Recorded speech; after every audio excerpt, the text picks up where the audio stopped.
Welcome to my garden. My name's Ray. I'm here with my cat Bailey. I'm sitting here next to one of my raised beds, which I'm growing winter greens, salad mix, lettuces, kales, and mustard greens. It's late April and the weather is getting too warm. So what I'm going to share with you today is the process I go through trying to save some of my most valuable crops from this raised bed, and that is my red Russian kale and some of my curly kale. Here we go. These are my curly kale seedlings, which I started back in November. You can clearly see that I put too many seeds in one cell, and therefore during transplant I'm going through the process of thinning out, leaving just one seedling per container. I have no idea how a cucumber seedling got in the mix there, but let's carry on. So to be really precise, I use my long nose pruner or garden snip, but a pair of scissors will work just as well. The way I select what to keep and what to remove is purely based on how the seedlings look, based on their size and their color. I select the largest seedling in the bunch to keep and remove those that's smaller or has slightly yellowish tint to the leaves, as those I consider them as not as healthy. The seedlings will remain inside the greenhouse at night as we get occasional freezes, and during the day I will bring them out and give them some winter sun, then take them back into the greenhouse by the end of the day. They will go on a shelf I specifically built with LED grow lights for my seedlings. By January, I transplant the kales into the raised bed.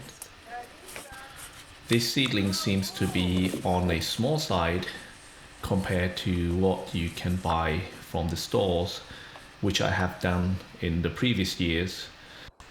Judging by the root ball, the plant is perfectly healthy and therefore it is ready to be transplanted.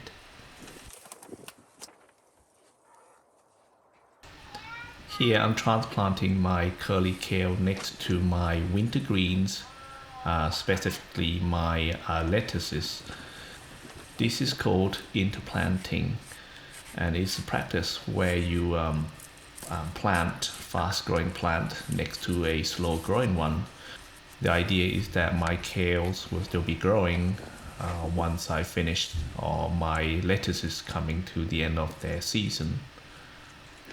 Also growing in this space are my chili plants from the previous summer that survived the winter. Fast forward to February, the seedlings, while established, hasn't really grown that much. But here we are at the beginning of April. Things have grown and pretty much overcrowding each other.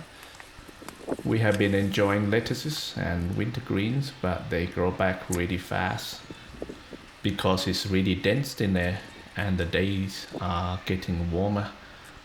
There I'm getting unwanted pests like aphids, and they're attracted by the kales, and therefore what I'll do is I'll go through and remove, harvest all the kales, especially the red Russian kale and the curly kale.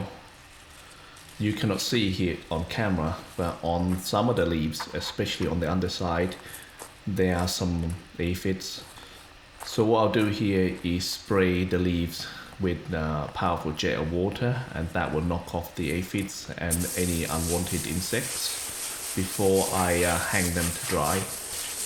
And the beauty of doing this outside is that I'm washing my salad, and so the water goes into my garden rather than down the drain. So today is the turn of my moringa tree and some lemongrass to get the watering.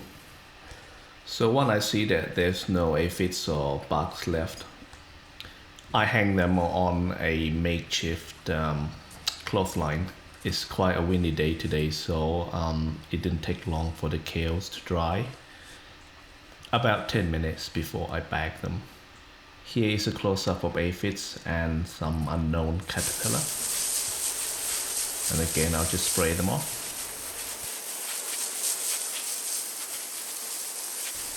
The water jet method has proven to be really effective in getting the unwanted pests off. Previously, I used a soaking method where I would have a mixture of vinegar and water, or salt and water, and I would soak my kales for 10 minutes. The problem with that is the kale soak up all that liquid and it's become soft and soggy. I read that you can add some ice or keep the water at really cold temperature to prevent wilting, but that's just too much of a fuss for me.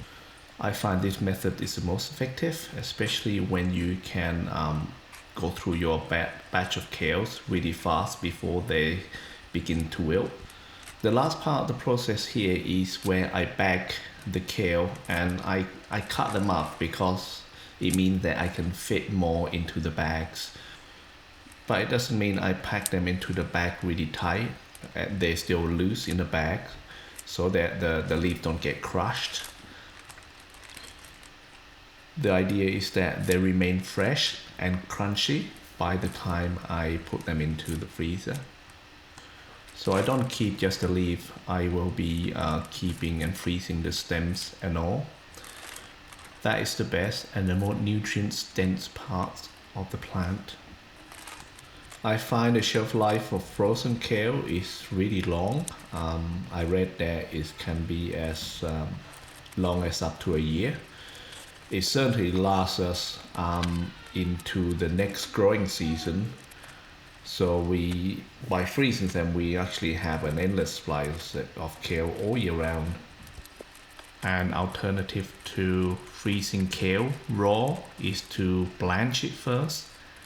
I haven't personally used that method, but if you do and would like to share your method, please leave in the comments below. Thank you for watching.